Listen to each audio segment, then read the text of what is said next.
Hi, welcome to another video. So, OpenAI has launched their new O1 model, which is supposed to be the strawberry model. This model is an advanced reasoning model that performs similarly to PhD students on challenging benchmark tasks in physics, chemistry, and biology.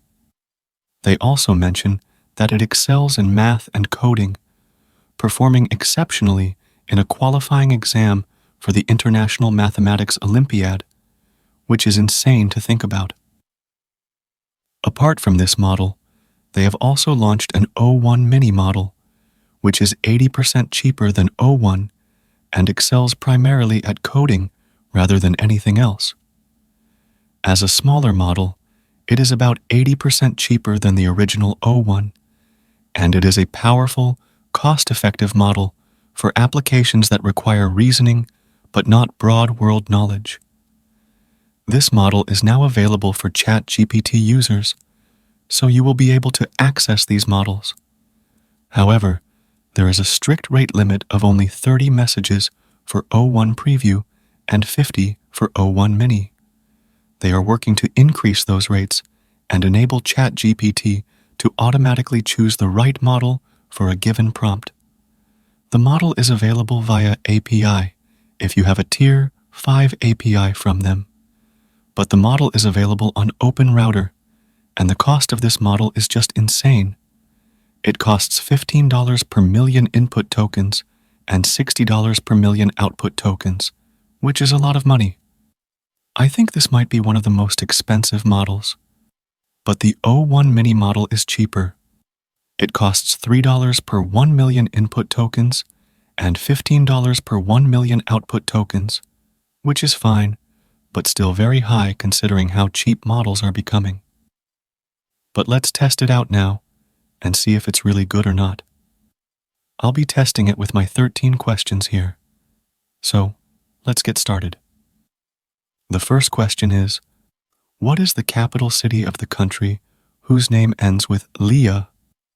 I'm referring to the country name here. The answer should be Canberra, or any country capital that rhymes with Leah. Let's send it and see.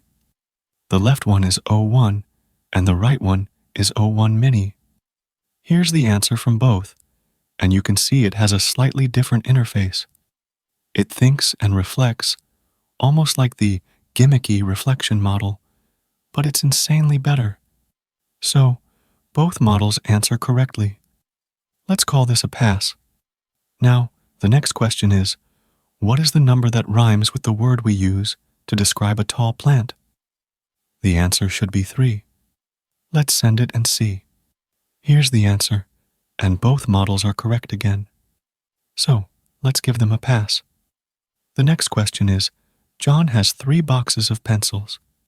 Each box contains 12 pencils. How many pencils does John have in total? The answer should be 36. Let's send it and check. Here's the answer, and both models give the correct answer. So, let's give them a pass as well. Now the next question is, Lucy has twice as many candies as Mike. If Mike has 7 candies, how many candies does Lucy have?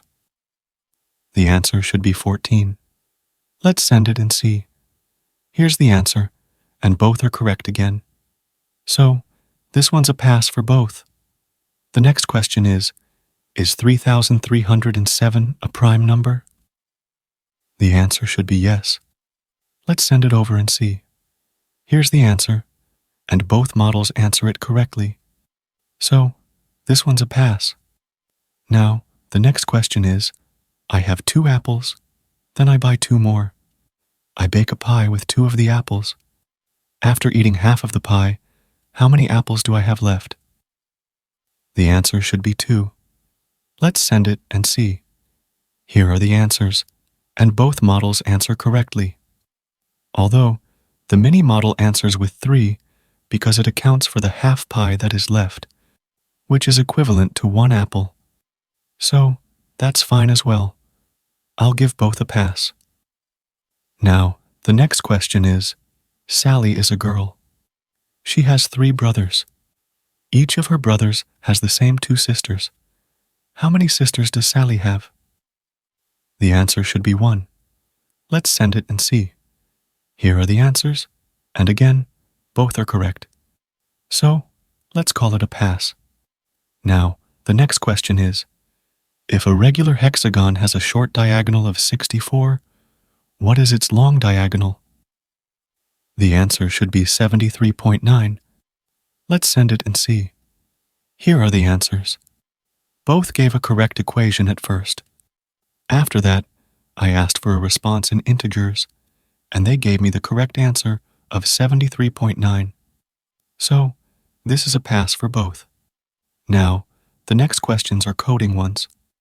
The first is, create an HTML page with a button that explodes confetti when you click it. You can use CSS and JS as well. Let's send it and see. Here's the code from both. Let's preview the O1 generation first. So, this is the preview, and it works fine. I really like this generation a lot. Now, let's preview the O1 Mini generation, and here's the preview. This one also works correctly. So, let's call this a pass. The next question is, create a Python program that prints the next X leap years based on user input. Let's send it and see. Here's the code from both, and let's run them. This is the generation from the main O1 model, and it works fine.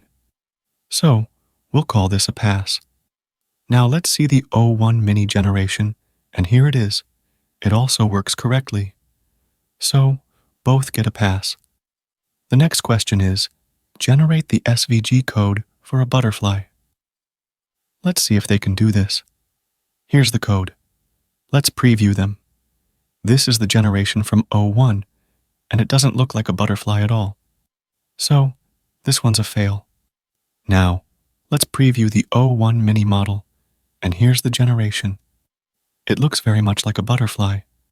So, O1 doesn't pass this, but O1 Mini does, which is interesting to see.